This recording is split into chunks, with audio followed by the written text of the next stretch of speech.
नमस्कार, welcome to inside study forum. आप सभी का इनसाइड स्टडी फोरम परिवार में हार्दिक स्वागत है। आज के इस क्लास में हम डिस्कस करने वाले हैं डीएलएड थर्ड सेमेस्टर का पिछले वर्षों के पेपर्स, और इसमें हम बात करेंगे बहुविकल्पी टाइप के क्वेश्चंस के बारे में।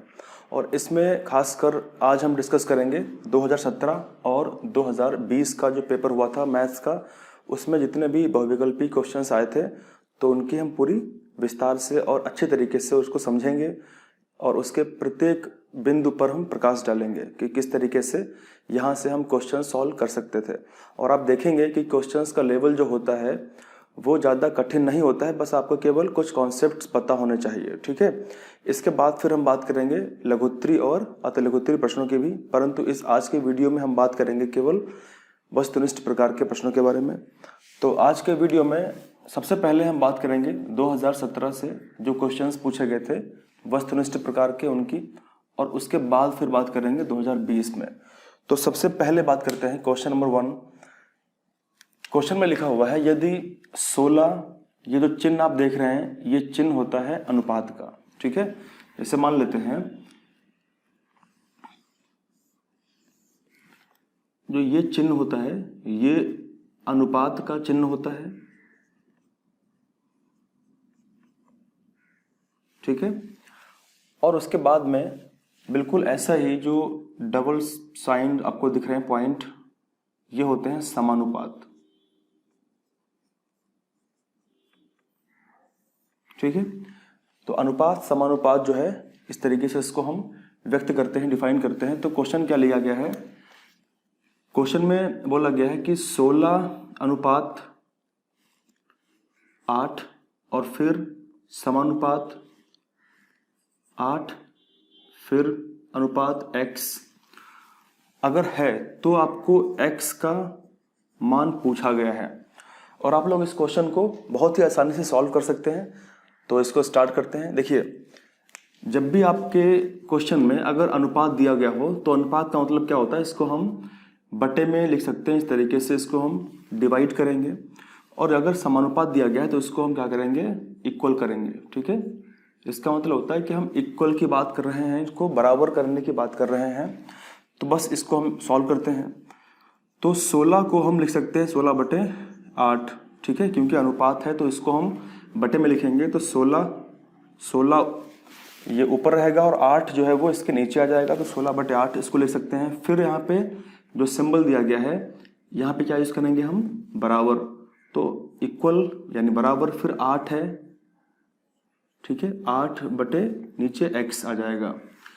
अब इसको हम सॉल्व कर लेंगे। अब यहाँ पे हम इसको सॉल्व करने के लिए क्रॉस मल्टीप्लिकेशन करेंगे इस तरीके से इसको। तो जब इसको हम क्रॉस मल्टीप्लाई करेंगे तो x इंटू 16 होगा, तो यहाँ पे आएगा 16x, ठीक है, इक्वल टू फिर 8 इसका मतलब क्या है कि 8 इंटू 8 कितना होता है, 64 होता है। तो यहाँ पे आएगा 64, ठीक है। अब हमको वैल्यू फाइंड करनी है x की, ठीक है, हमको x का मान पता करना है। इस क्वेश्चन में हमसे x का मान पूछा गया है, तो हम x का मान जब निकालेंगे तो x इक्वल टू, इस x का मान निकालेंगे तो x इक्वल टू हो जाएगा और 64/16, और 16 का अगर हम पहाड़ा पढ़ेंगे तो 16 चक्कू 64 होता है। इसका आंसर क्या आएगा, 4 आएगा। अब यहाँ पे देखते हैं कौन सा विकल्प सही है। तो विकल्प जो आपका C है इसमें 4 है। तो इस तरीके से हम इसका आंसर निकाल लेंगे आसानी से। और आप लोग समझ गए होंगे कि किस तरीके से ऐसे प्रश्नों को हम सॉल्व करेंगे, ठीक है।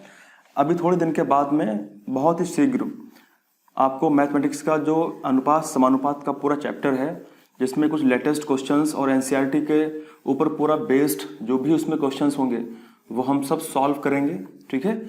और वहाँ पे अच्छे से प्रैक्टिस भी हम करेंगे। तो क्वेश्चन नंबर 2 की हम बात करते हैं। अब 1 हमने कर लिया है, 2 की बात करते हैं। लिखा हुआ है वृत्त के चाप और उसकी जीवा, वृत्त के चाप और उसकी जीवा द्वारा घिरा हुआ क्षेत्र क्या कहलाता है। सबसे पहली बात तो यह है कि आपको वृत्त के बारे में पता होना चाहिए। वृत्त क्या होता है, वृत्त मतलब सर्कल। जैसे आपके पास अगर कोई छल्ला है या आपके पास में कोई एक रिंग टाइप का है तो वो क्या है, एक टाइप का सर्कल है, ठीक है। उसकी आकृति कैसी है, वो एक सर्कल, एक वृत्त उसकी आकृति है।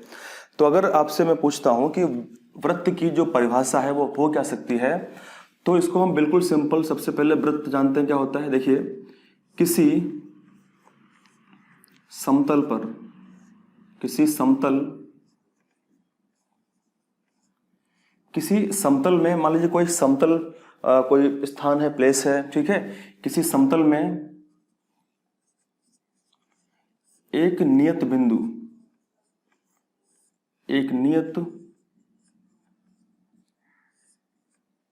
बिंदु से समान दूरी पर समस्त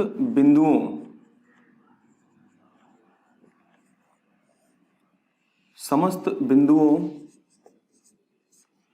से बनी आकृति को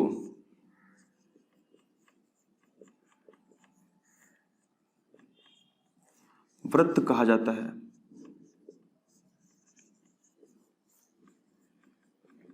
ठीक है, तो आपके सामने बहुत ही सिंपल सी परिभाषा, अगर आपसे पूछता है कि वृत्त क्या होता है, आप क्या बताएंगे?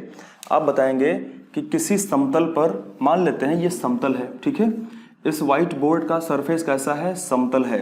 तो इस समतल पर, तो हम मान लेते हैं कि समतल पर एक पॉइंट है, ये पॉइंट है, ठीक है, किसी समतल में एक नियत बिंदु से, मान लेते हैं ये एक पॉइंट है, एक बिंदु है, ठीक है, बिंदु से समान दूरी पर मतलब इस पॉइंट से जितनी भी डिस्टेंस हम लेंगे, जैसे मान लेते हैं हमने यहाँ से डिस्टेंस ये ले लिया, ठीक है, तो इस पॉइंट से ये जो डिस्टेंस है, इसी डिस्टेंस पे यह एक समान दूरी है, ठीक है, दूरी पर समस्त बिंदुओं से। तो अगर मैं यहाँ से कुछ इस तरीके से समान दूरी पर कुछ बिंदु अगर मैं बनाता हूँ, बिंदु अगर मैं बनाऊंगा तो पॉइंट क्या बनाएंगे? लाइन। तो इस तरीके से पूरा एक लाइन बन जाएगी, आकृति बनेगी, और यही क्या होता है? वृत्त होता है। ठीक है, तो आप ध्यान रखेंगे कि किसी समतल में एक नियत बिंदु से समान दूरी पर समस्त बिंदुओं से बनी जो आकृति होती है उसी को वृत्त कहते हैं।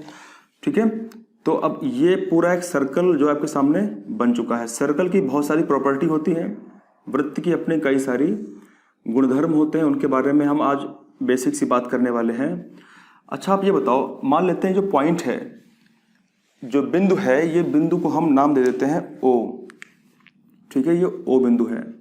ठीक है, और ये जो पॉइंट है, इस पॉइंट से जो डिस्टेंस है ये पूरा का पूरा, ये जो आप देख रहे हैं बाउंड्री, जो इस सर्कल का जो आप बाउंड्री देख रहे हैं, ये इसको हम बोलते हैं परिधि।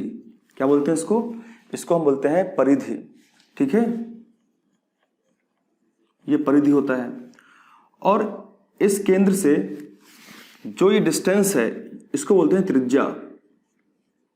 ये त्रिज्या होती है जिसको आर से हम स्मॉल आर से रिप्रेजेंट करते हैं। ठीक है, तो आपने दो बातें समझ ली कि सर्कल होता है वृत्त, वृत्त का जो बाउंड्री होती है उसको हम बोलते हैं परिधि, और केंद्र से जो एक रेखा इस परिधि पर मतलब अंदर से जो टच करती है, एक डिस्टेंस है, दूरी है, उसको हम बोलते हैं त्रिज्या।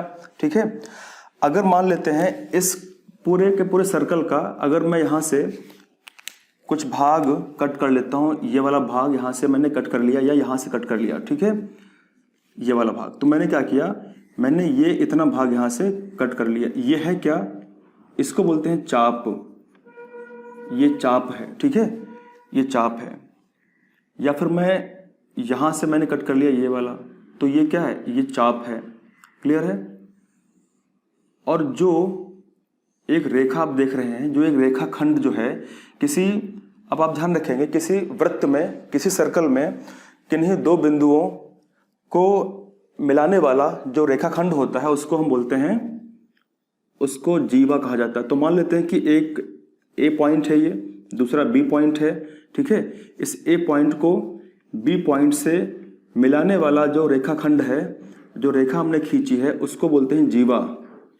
ये जीवा कहलाती है। ठीक है, और आप जानते हैं कि अगर हम बात करें कि सबसे बड़ी जीवा कौन सी होती है, तो सबसे बड़ी, देखिए जैसे जैसे हम जीवा खींचना शुरू करेंगे और हम पहुंचेंगे केंद्र पे, यानी जो केंद्र पे हम जीवा खींचेंगे इस तरीके से, तो केंद्र पे खींची गई जीवा सबसे बड़ी जीवा होती है, और इसी को हम बोलते हैं व्यास। इसी को हम व्यास कह देते हैं, ठीक है। तो इसी को हम व्यास कहते हैं। और हमको एक बात ये भी पता है कि जो व्यास होता है, ठीक है, आप लोग ध्यान रखेंगे कि जो व्यास होता है, व्यास बराबर 2 गुणे त्रिज्या, मतलब जो व्यास होता है वो त्रिज्या का 2 गुना होता है, ठीक है। कुछ बेसिक सी प्रॉपर्टी थी जो हमने समझ ली है वृत्त के बारे में। अब हम बात करते हैं क्वेश्चन में क्या पूछा गया है।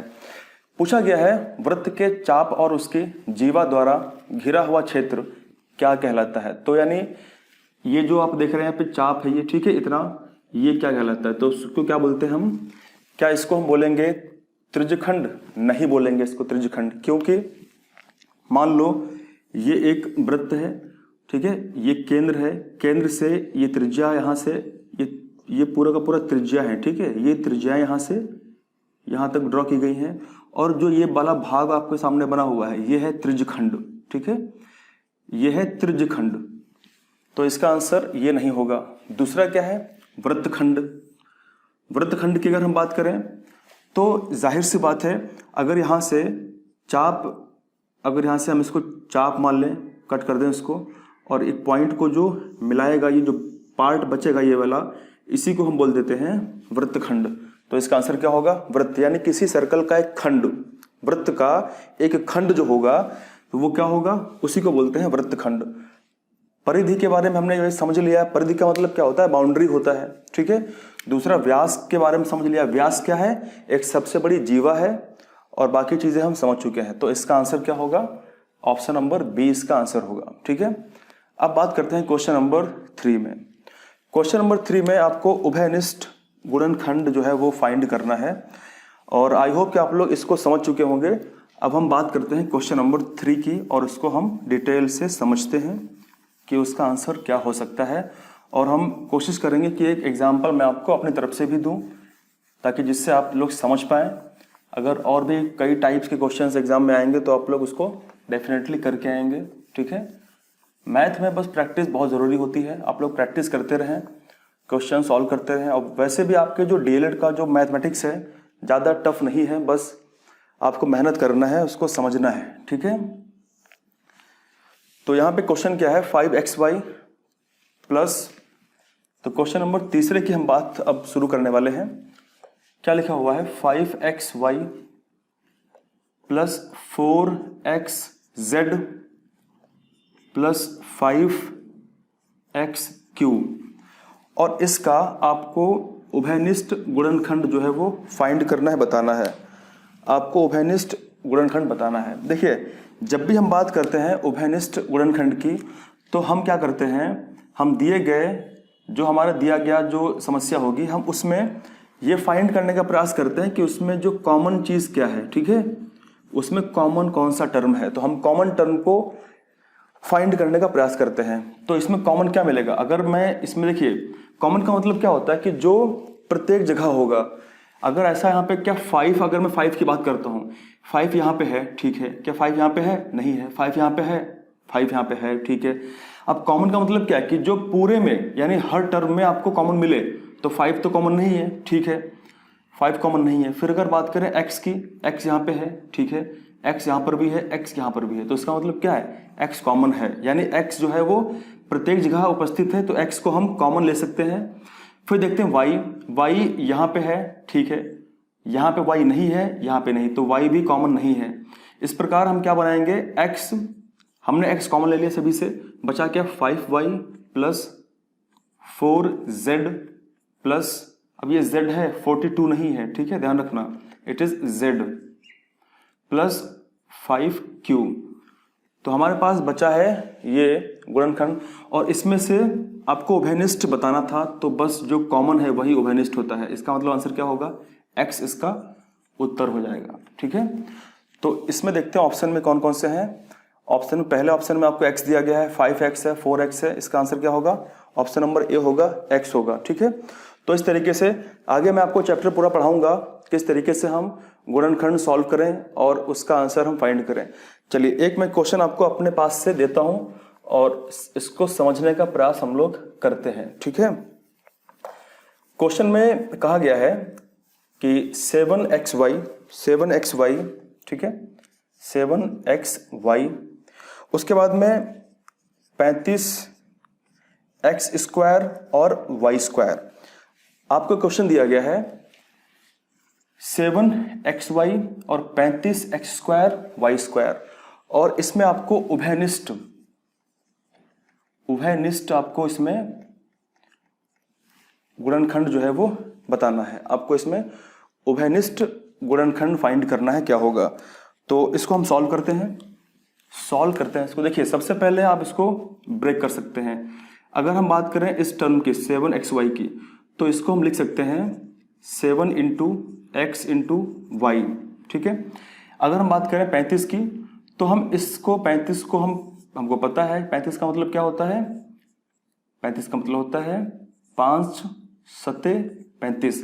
तो 5 जो है 5 सत्ते 35 लिख लिया, ठीक है। x² है, तो हम क्या करेंगे x × x, मतलब हम x को 2 बार लिखेंगे, तो हमने x × x कर दिया। y भी क्या है, स्क्वायर है, तो y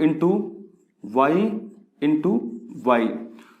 तो अब हमने इसको सिंप्लीफाई कर लिया है। अब इसको हम सॉल्व करते हैं। अब हमको यहाँ पे कॉमन फाइंड करना है। जैसे हमने पहले देखा था, इस वाले क्वेश्चन में हमने कॉमन x फाइंड किया था। इसमें हमें कॉमन क्या मिलता है, देखिए यहाँ पे 7 है, यहाँ पे 7 है, ठीक है, यानी दोनों टर्म में 7 है, तो 7 क्या है, एक कॉमन है। उसके बाद बात करते हैं, यहाँ पे x है, ठीक है, यहाँ पर भी क्या है, आपको x मिल रहा है, तो 7x है, यहाँ पे y है, आपको y भी मिल रहा है, तो 7xy, इसका आंसर क्या होगा, 7xy इसका आंसर हो जाएगा, ठीक है। तो इस तरीके से अगर क्वेश्चन एग्जाम में ये ना पूछ करके अगर वो ऐसे पूछ देता कि 7xy 35x² y² का उभयनिष्ठ गुणनखंड क्या होगा, तब आप इसको इस तरीके से फाइंड कर सकते थे ब्रेक करके, ठीक है। आगे आपको मैं पूरा चैप्टर पढ़ाऊंगा और फिर हम डिटेल से बात करेंगे, एक एक टर्म को समझेंगे, जितने भी टाइप के क्वेश्चन यहाँ से बनेंगे वो सब कुछ हम सॉल्व करेंगे। तो मैं आशा करता हूँ कि आप लोग समझ गए होंगे कि किस तरीके से ऐसे प्रश्नों को हम सॉल्व करेंगे। तो अब हम बात करते हैं क्वेश्चन नंबर नेक्स्ट की, हम बात करते हैं। इसमें बोला गया है कि किसी घनाभ में शीर्ष होते हैं, किसी घनाभ में शीर्ष होते हैं। देखिए, सबसे पहली बात तो ये है, घनाभ होता क्या है। घनाभ का मतलब होता है क्यूबॉइड, ठीक है। आप ध्यान रखेंगे, जब भी हम बात करेंगे घनाभ की, घनाभ और होता है घन, घनाभ को हम बोलते हैं क्यूबॉइड और घन को हम बोलते हैं क्यूब, ठीक है। तो सबसे पहले मैं ड्रॉ करता हूं क्यूब को।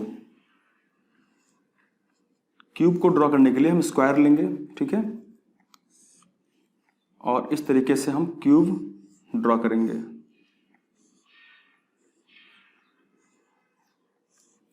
ये आपके सामने क्यूब है, ठीक है। और अब हम बात करने वाले हैं किसके बारे में, ये क्यूब है, घन है।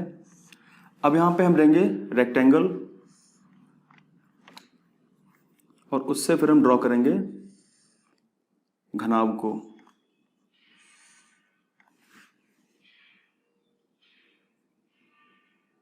ठीक है, तो इस तरीके से हम इसको ड्रॉ कर सकते हैं।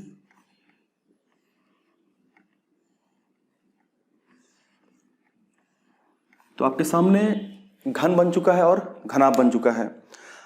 यहां पे हमेशा क्वेश्चंस ऐसे एग्जाम में आते रहते हैं। आपसे वो क्वेश्चंस क्या पूछेगा, ये हमारा क्यूबॉइड है, ठीक है। अब देखिए यहां से क्वेश्चंस कैसे आएंगे, आपसे वो क्यूब से यानी घन से और घनाभ से वो 3 टाइप्स के क्वेश्चंस पूछता है।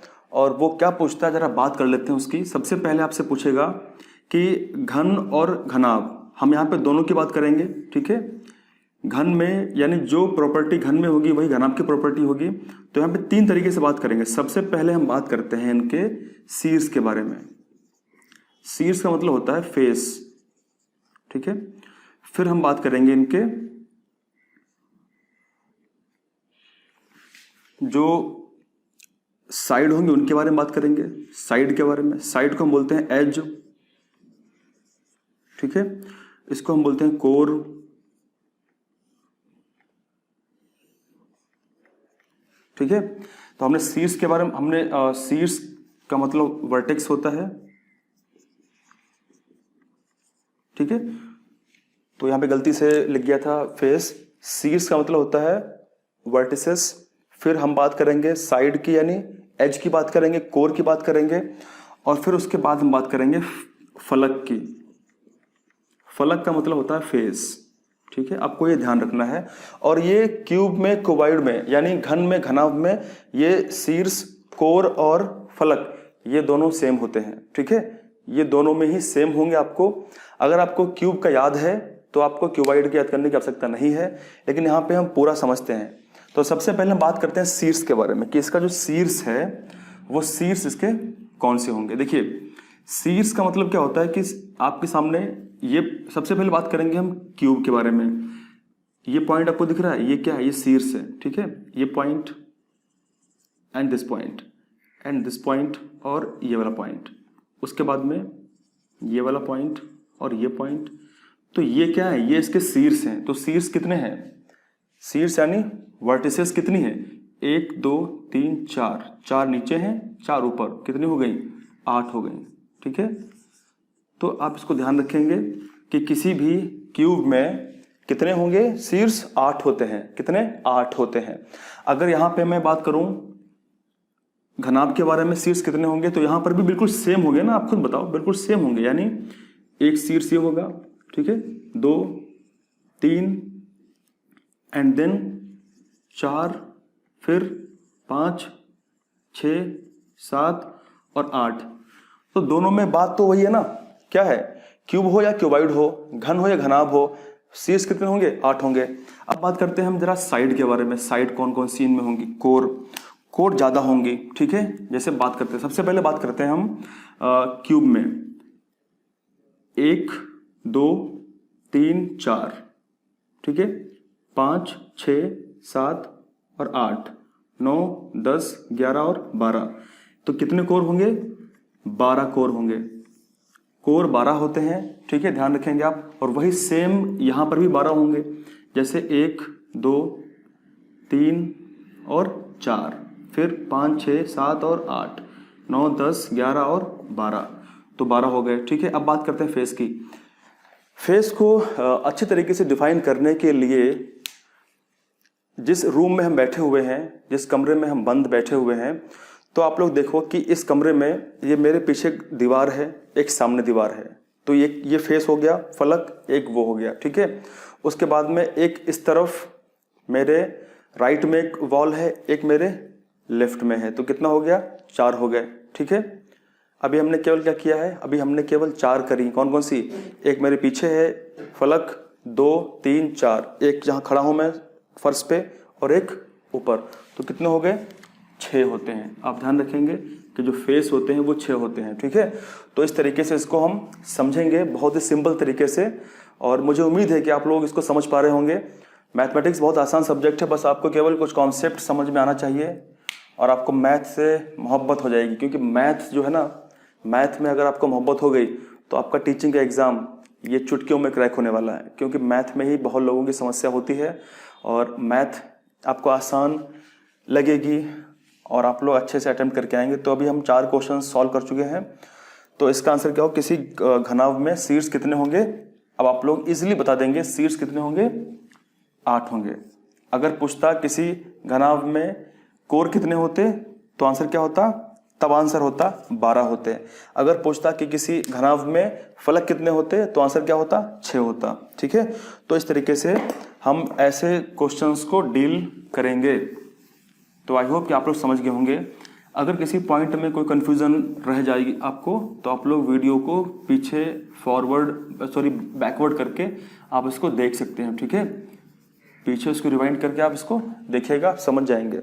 अब बात करते हैं जरा क्वेश्चन नंबर 5वां कौन सा है, परिमेय संख्या 3/5 से बड़ी परिमेय संख्या क्या है। तो यहाँ पे आपको परिमेय संख्या 3/5 से बड़ी पूछी गई है। तो सबसे पहले क्वेश्चन 5 की बात करते हैं। क्या संख्या है, 3/5। अब यहाँ पे ऑप्शंस कौन कौन से हैं। अब देखिए ये पूरी संख्या किस में है, ये पूरी संख्या जो है प्लस में है ना, प्लस में है, और माइनस तो बहुत ज़्यादा नीचे हो जाएगा, तो माइनस की हम बात नहीं करेंगे। तो माइनस वाला इसको हम कंसिडर नहीं करेंगे, ठीक है। ये तो ऑप्शन बिल्कुल होगा ही नहीं, तो इसकी तो बात ही नहीं करेंगे। अब बात करते हैं कि 10/4 6/10 और 7/10, इसमें से कौन जो है वो 3/5 से बड़ी है। इसके कई तरीके हैं, आप जो आपको तरीका पसंद आए आप उससे कर सकते हैं। मैं आपको बहुत ही बेसिक तरीका बताता हूँ। सबसे पहले आप इसको डेसिमल में बदलिए, ठीक है। यानी अगर मैं इसको कन्वर्ट कर देता हूँ डेसिमल में, जैसे मान लेते हैं 5 को अगर मुझे इसको कट करना है तो क्या करेंगे, मुझे एक पॉइंट दशमलव लगाना पड़ेगा और यहाँ पे 0 बढ़ाना पड़ेगा। तो 5 छक्का कितने होते हैं, 5 6 30 होंगे, तो कितना आया 0.6। अब यहाँ पे हमको इन सभी ऑप्शंस को डेसिमल में कन्वर्ट कर लेना है और उससे हम समझ जाएंगे कि छोटी बड़ी संख्या कौन सी है। तो सबसे पहले लेते हैं ऑप्शन नंबर ए को। क्या दिया गया है, 4/10 दिया गया है, पॉइंट लगाया, ऊपर 40 हो गए, 10 चक्कू 40। आप लोग ये बताओ क्या 0.4 0.6 से बड़ा है? नहीं बड़ा है, छोटा है, ठीक है, तो ये नहीं हो सकता। ऑप्शन नंबर सी की बात करते हैं। ऑप्शन नंबर सी में क्या दिया गया है, 6/10, पॉइंट लगाया और यहाँ पे 0 बढ़ा दिया, कितना जाएगा 6, 0.6, तो ये तो बराबर है, ये तो इक्विवेलेंट है, ये नहीं हो सकता। बचा ऑप्शन डी, आंसर क्या होगा, डी होगा। चलो सॉल्व कर लेते हैं इसको भी। डी कितना है, 7/10, पॉइंट लगाया 70 हो गया 7, तो 0.6 से 0.7 बड़ा है। इसका मतलब क्या है कि 3/5 से 7/5 जो है वो बड़ी परिमेय संख्या है। तो इस तरीके से हम इन सभी क्वेश्चंस को आसानी से सॉल्व कर सकते हैं और आई होप कि आप लोग समझ चुके होंगे कि हमने कैसे इसको सॉल्व किया, ठीक है। तो अब इसके बाद हम लोग बात करने वाले हैं 2020 में जो क्वेश्चंस पूछे गए थे वस्तुनिष्ठ प्रकार के, उनके बारे में बात करते हैं। अब हम 2020 का जो पेपर है उसका सॉल्व करेंगे उसको, और उसमें वस्तुनिष्ठ प्रकार के जितने क्वेश्चंस पूछे गए थे वो सब क्वेश्चंस को देखेंगे और कोशिश करेंगे कि सही तरीके से हम पूरा अच्छे से इसको एक्सप्लेन करें ताकि आप इसको देख करके कुछ समझ पाएँ, कुछ सीख पाएँ, ठीक है। और ख़ासकर विशेष रूप से गणित में कमज़ोर छात्रों के लिए अत्यंत उपयोगी वीडियो ये सारे होने वाले हैं, जो वीडियो शूट हो रहे हैं, रिकॉर्ड हो रहे हैं, ठीक है। तो पहला क्वेश्चन में बोला गया है 125/64 के घन का जो रूप है इसका आधार आपको बताना है। इसका आधार क्या है, ठीक है। घन का मतलब होता है क्यूब। 125 और 64 ये जो है क्यूब के फॉर्म में लिखे हुए हैं। आपको इसको सरल करना है, आपको इसको सिंपल बनाना है। तो इसको सिंपल बनाते हैं। आपको पता है कि अगर मैं 5 × 5 × 5 लिखता हूं, इसका मतलब क्या है, 5 × 5 × का मतलब क्या है कि 5 को मैंने 3 बार लिखा है। तो अगर 5 × 5 कितने हुए, 5 25, 25 पंचे 125। इसका मतलब क्या है कि यहाँ पे हम इसको इस तरीके से लिख सकते हैं 5 बटे, क्योंकि 5 का क्यूब है, ठीक है, 5 का घन है। फिर 64, इसको हम लिख सकते हैं 64 को इस तरीके से, क्या लिखेंगे, 4 × 4 × 4, जैसे 4 चक्कू 16 चक्कू 64। तो 64 क्या है, 4 का ये घन है, तो 5/4 हो गया, ठीक है। अब क्योंकि ये घन की हम बात करेंगे तो यहाँ पे हम क्यूब, तो हुआ क्या है 5/4 का होल क्यूब, ये इसका आंसर आया है, ठीक है। और यहाँ पे आपको बताना है कि इनका जो घन रूप है इसका आधार क्या है। तो जो घन रूप है इसका आधार क्या है, ये तो घन है, ये क्या है, ये जो है घात के रूप में है, ठीक है, ये घात के रूप में है और आधार ये है। तो इसका मतलब क्या, 5/4 जो है ये इसका आधार रूप है, ठीक है, ये इसका आधार है। तो यही इसका आंसर होगा। तो ऑप्शन नंबर जो आपका तीसरा वाला है ये सही होगा। नहीं, ऑप्शन नंबर बी आपका जो है ये सही हो जाएगा, 5/4, ठीक है। आई होप कि आप लोग इसको समझ चुके होंगे कि किस तरीके से हमें करना है। हमें सिर्फ इस क्वेश्चन में जो लिखा हुआ है इसको हमको सिंपल करके, सरल करके, और हमको इसका आधार पता करना था। अगर इस फॉर्म में लिखा हुआ है तो ये इसके घात के रूप में लिखा है, 3 घात है, ठीक है, और जो बचा ये आधार है, तो हमको आधार ही इसमें फाइंड करना था। तो अब बात करते हैं क्वेश्चन नंबर 2 की। देखिए, प्रत्येक वर्ष डीएलएड 3rd सेमेस्टर में प्रत्येक वर्ष कुछ टॉपिक ऐसे हैं जहां से क्वेश्चंस डेफिनेटली आते हैं। जैसे एक टॉपिक है एक टॉपिक है वृत्त, सर्कल से क्वेश्चन हमेशा आते हैं, ठीक है। उसके बाद फिर एक टॉपिक हमारा आ जाता है गुणनखंड वाला। जैसे आप देख रहे हैं क्वेश्चन नंबर 5 में गुणनखंड की बात करी गई है, ठीक है।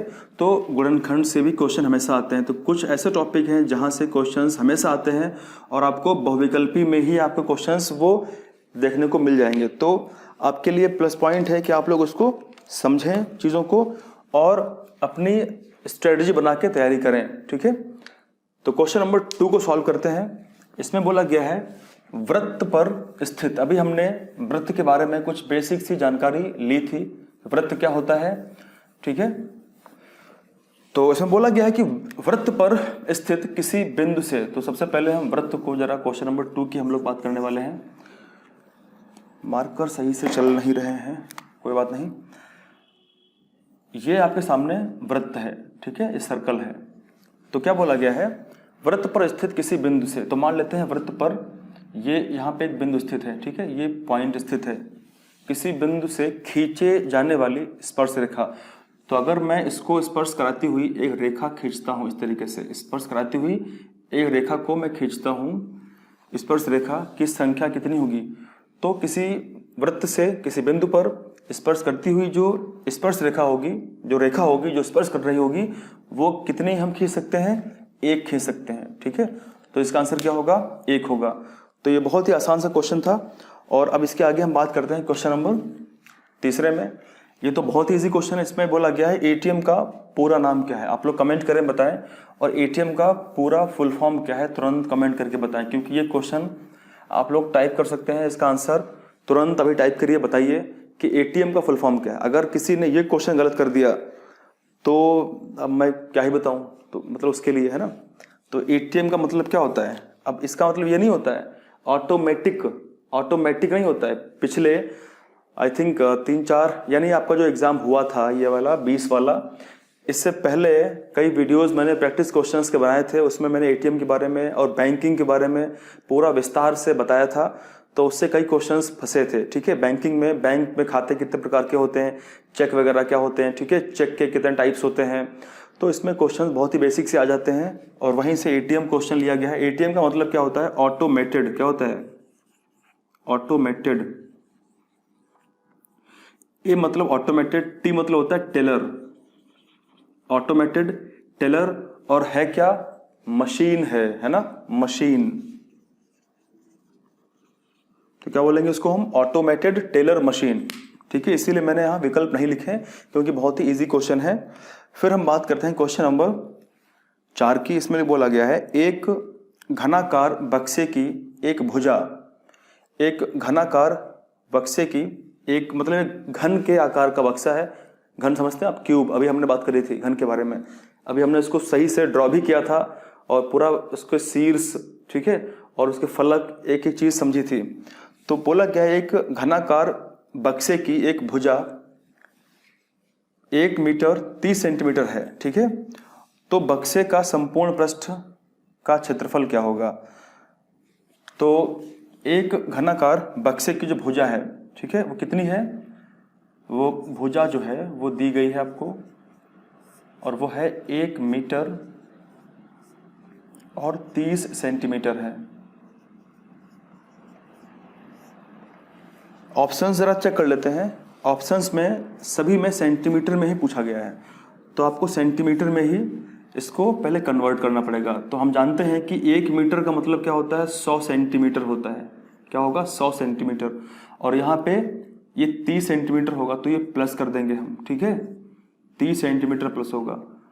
तो अब ये सेंटीमीटर क्या है, क्योंकि सेंटीमीटर और सेंटीमीटर ये बन जाएगा सेंटीमीटर स्क्वायर, और 100 और 30 को जोड़ देंगे तो क्या बनेगा, ये 130 बन जाएगा। तो इसका अभी हमने सॉल्व किया है, सिंपल है। क्या इसका हमने निकाला है 130 सेंटीमीटर स्क्वायर, ठीक है। ये हमने सेंटीमीटर में कन्वर्ट कर लिया इसको है। उसके बाद हम बात करते हैं, बोला गया है कि बक्से का संपूर्ण पृष्ठ का क्षेत्रफल। तो बक्से का मतलब क्या है कि हम बात करें घन का संपूर्ण पृष्ठ का क्षेत्रफल हमें पता होना चाहिए। तो उसके लिए हम एक फार्मूले का इस्तेमाल करेंगे, ठीक है। तो घन का संपूर्ण पृष्ठ का क्षेत्रफल की हम अगर बात करें, क्षेत्रफल का जो फार्मूला है वो 6 गुणे भुजा का होल स्क्वायर, ये फार्मूला है। या इसको आप ऐसे भी लिख सकते हैं 6 गुणे a का होल स्क्वायर, ठीक है, क्योंकि a का मतलब है भुजा, और आपको भुजा दी गई है। भुजा कितनी है? भुजा दी गई आपको है वो है 130 सेंटीमीटर स्क्वायर, यानी 130 सेंटीमीटर 130 वर्ग सेंटीमीटर आपको दी गई है। और आपको बस पुट करना वैल्यू, आंसर आएगा। आंसर क्या आएगा? 6 गुणे a की जगह क्या लिखेंगे? 130। 6 गुणे 130 इंटू, क्योंकि a स्क्वायर है ना, a स्क्वायर है तो a का मतलब क्या है? इसका मतलब होता है कि a इंटू ए 2 बार लिखना पड़ेगा, तो 130 स्क्वायर आएगा। तो 130 इंटू 130 करेंगे इसको हम। अब इसको हम सॉल्व कर लेते हैं। आप जरा बताओ 13 का जो वर्ग है क्या है? क्योंकि देखो 130 से 130 को मल्टीप्लाई करोगे तो आप इजीली कर लोगे। यहाँ पे ये 0 डबल 0 यहाँ पे आ जाएंगे। अब 13 का वर्ग कितना होता है? तो आपको पता है 169 होता है। कितना होगा? 169, ठीक है, 169 होता है, और गुणे में 6 है। अब आपको इस वैल्यू को कैलकुलेट करना है। इसको सॉल्व करते हैं इसको। तो क्या आएगा? 6 0 0 6 0 0, यहाँ पे 9 छाक 54 के 4 हाथ से लगे 5, ठीक है, 6 यानी 6 रंग 36, 36 और 5 कितने हो गए? 41, हाथ से लगे 4, 6 कम 6 और 4 कितने हो गए? 10 हो गए। तो इसका जो आंसर आया वो क्या आया? 10 14 100। अब देखते हैं यहाँ पे कौन सा इसका आंसर है। तो 10 14 100, यानी पहला ही इसका आंसर सही होगा। तो आप लोगों ने इसको सॉल्व कर लिया है, ठीक है, और इस तरीके से इसका आंसर क्या होगा? ए इसका आंसर होगा। तो 4 क्वेश्चंस हम सॉल्व कर चुके हैं। अब हम बात करते हैं क्वेश्चन नंबर लास्ट की। लास्ट वाला क्वेश्चन थोड़ा सा डिस्टर्बिंग हो सकता है। अगर आपने क्यूब के बारे में जो भी गुणनखंड होते हैं अगर वो नहीं प्रैक्टिस किए हैं तो सॉल्व करना थोड़ा डिफिकल्ट हो सकता है, लेकिन फिर भी क्वेश्चन जो है वो हम इसको ऑप्शन के द्वारा भी सॉल्व कर सकते हैं। तो सबसे पहले हम बात करेंगे इसका जो मेथड है वो समझेंगे कि किस तरीके से इसको हम सॉल्व करें। तो सबसे पहले मैं इसको नोट करता हूँ। क्वेश्चन नंबर 5, इसमें बोला गया है x cube plus 2x square plus 5x plus 10, और इसका गुणनखंड आपको बताना है। इसका गुणनखंड मतलब इसका जो फैक्टराइजेशन है वो क्या है आपको बताना है। तो इस क्वेश्चन को हम सॉल्व इजीली कर सकते हैं, और उसके लिए सबसे पहले हम इसको ग्रुपिंग में बदलेंगे। तो इसको मैं ऐसे भी लिख सकता हूं, कैसे?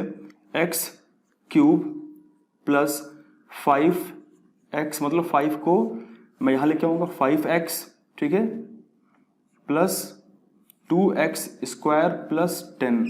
इसको मैंने ग्रुपिंग में बना लिया है। अब यहाँ पे 2 ग्रुप बन गए हैं। एक ग्रुप मेरे पास ये वाला है, ठीक है, एक ये ग्रुप है, एंड सेकेंड ये ग्रुप है। तो मैंने इसको ग्रुपिंग में चेंज कर लिया है। अब हमें इसमें से कॉमन वैल्यू फाइंड करनी है। इसमें से कॉमन क्या है? पहले मैंने आपको बताया था कॉमन क्या है। x यहाँ पर भी है, x यहाँ पर भी, x यहाँ पर भी, ठीक है। तो सबसे पहले, क्योंकि हमें ग्रुप की बात हम कर रहे हैं, तो सबसे पहले हमें सिर्फ मतलब है इससे, x स्क्वायर प्लस 5x से मतलब है, हमें इससे मतलब नहीं है पूरे से, ठीक है। ग्रुप की बात करेंगे तो इसमें से x कॉमन अगर हम लेंगे तो x कॉमन ले लिया, ठीक है। हमने एक x यहाँ से लिया, एक x यहाँ से लिया, तो अंदर क्या बचा? x स्क्वायर बचा, क्योंकि यहाँ पे कितने x हैं? यहाँ पे 3x हैं।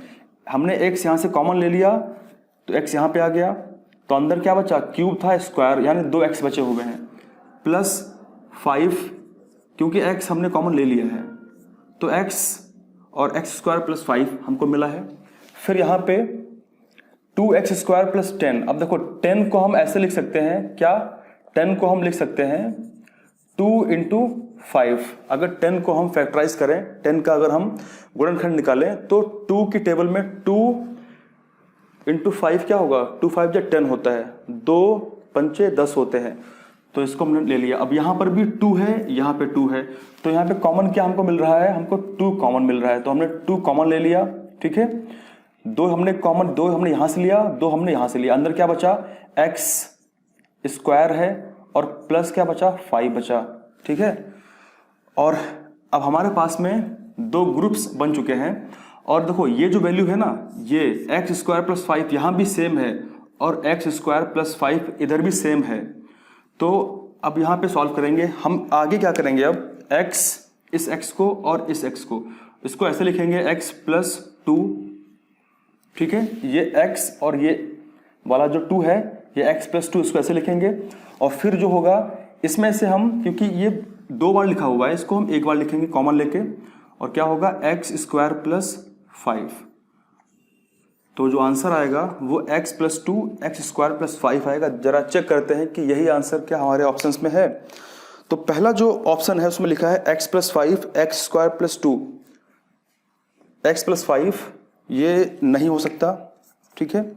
दूसरा देखते हैं x square plus 5 x square plus 5 x plus 2, बस यही इसका आंसर है। Option number 2 is correct answer, ठीक है। अब एक तो तरीका ये था जिससे हमने सॉल्व किया इसको। अब अगर हम इसको सॉल्व ना करें, अगर आपको ये पूरा मेथड नहीं पता है, अगर सॉल्व, वैसे सॉल्व करना इजी है, अगर सॉल्व ना करें इसको तो हम इसको ऑप्शंस के द्वारा भी सॉल्व कर सकते हैं, ठीक है। जरा सॉल्व करके देखते हैं कि इसको हम ऑप्शंस के द्वारा भी सॉल्व कैसे कर सकते हैं। आई होप कि आप लोग समझ चुके होंगे। अगर समझने में कोई डिफिकल्टी फील हो रही है तो वीडियो को पीछे बैक करके आप उसको दोबारा फिर से सुन सकते हैं, ठीक है।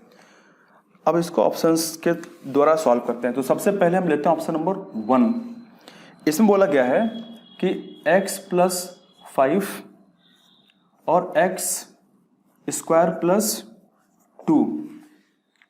तो अब इसको अगर हम इसको सिंप्लीफाई करें, ठीक है, अगर हम इसको सिंप्लीफाई करें तो कैसे होगा। एक चीज आप जानेंगे कि इसमें से x का मल्टीप्लाई हम इससे करेंगे और x का मल्टीप्लाई हम इससे करेंगे, ठीक है। फिर 5 का मल्टीप्लाई हम x से करेंगे एंड देन हम करेंगे 2 से। तो इस तरीके से हम सॉल्व करेंगे। तो जरा करते हैं। x का हमने मल्टीप्लाई किया तो क्या बना, x इंटू एक्स स्क्वायर, तो x क्यूब हो गया, ठीक है। x क्यूब प्लस x का हमने किया मल्टीप्लाई किससे, 2 से, तो क्या बना, 2x बना, ठीक है। फिर प्लस 5x स्क्वायर बना, प्लस क्या बना, 2x बना। तो ये हमको वैल्यू मिली है। जरा चेक करते हैं कि क्वेश्चन यही था। क्वेश्चन क्या था, x cube plus 2x square.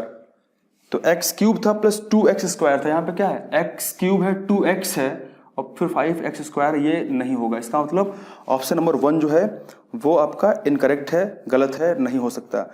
अब हम ऑप्शन नंबर 2 को जरा चेक करते हैं इसी तरीके से कि उसको चेक करने से हमें सही आंसर क्या मिलने वाला है, इसको चेक करते हैं।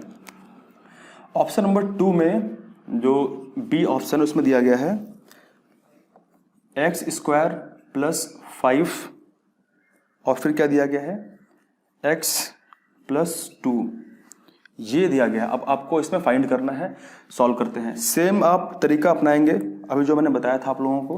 क्या करेंगे, x का जो मल्टीप्लाई है आप दोनों टर्म से करेंगे, इससे भी करेंगे एंड 2 से भी करेंगे। फिर 5 का जो मल्टीप्लाई है वो x से करेंगे एंड देन 2 से करेंगे, ठीक है। इस तरीके से जो सॉल्व करते हैं इसको हम, तो x स्क्वायर इंटू एक्स करेंगे तो क्यूब आएगा, x क्यूब, ठीक है। फिर प्लस करेंगे, फिर x स्क्वायर को करेंगे 2 से तो क्या आएगा, 2x स्क्वायर आएगा, ठीक है। प्लस करेंगे भाई x स्क्वायर इंटू 2 करेंगे तो क्या आएगा, 2 इंटू एक्स स्क्वायर आएगा ना, 2 इंटू एक्स स्क्वायर आएगा। फिर हम 5 की बात करते हैं, 5 को x से करें तो क्या आएगा, 5x आएगा, प्लस 5 2 जा 10 आएगा। तो हमको ये मिला है। जरा चेक करते हैं क्वेश्चन क्या है, x cube plus 2x square, x cube plus 2x square plus 5x plus 10। तो हमको यही क्वेश्चन में पूछा गया था और हमको यही क्वेश्चन का जो ऑप्शन नंबर बी है बिल्कुल सही। तो हमने इस क्वेश्चन को दोनों तरीकों से सॉल्व कर लिया है, ठीक है। तो मैं उम्मीद करता हूं कि आप लोगों को आज का वीडियो अच्छा लगा होगा और हमने पूरा इसको शानदार तरीके से सॉल्व किए सारे क्वेश्चंस को। और आगे आने वाले वीडियोस में हम बाकी जो लघुत्तरी और अतिलघुत्तरी प्रश्न हैं उनके बारे में विस्तार से समझेंगे, एक एक पॉइंट को हम समझेंगे, ठीक है, ताकि आपको एक एक पॉइंट समझ में आए। अगर कोई फिर भी चीज़ समझ में नहीं आती है तो आप लोग कमेंट करके ज़रूर उसका क्वेश्चन मुझसे पूछें, ठीक है। तो बस इसके बाद धीरे धीरे आपको यूपी टेट का मैथमेटिक्स भी बिल्कुल शानदार तरीके से पढ़ाया जाएगा और एक एक चैप्टर वाइज हम पूरा स्टार्ट करेंगे, ठीक है। वीडियो को शेयर करें, अपने दोस्तों को शेयर करें, मैक्सिमम से मैक्सिमम लोगों को बताएं, जोड़ें, thank you very much, thank you, thanks a lot. जय हिंद, जय भारत।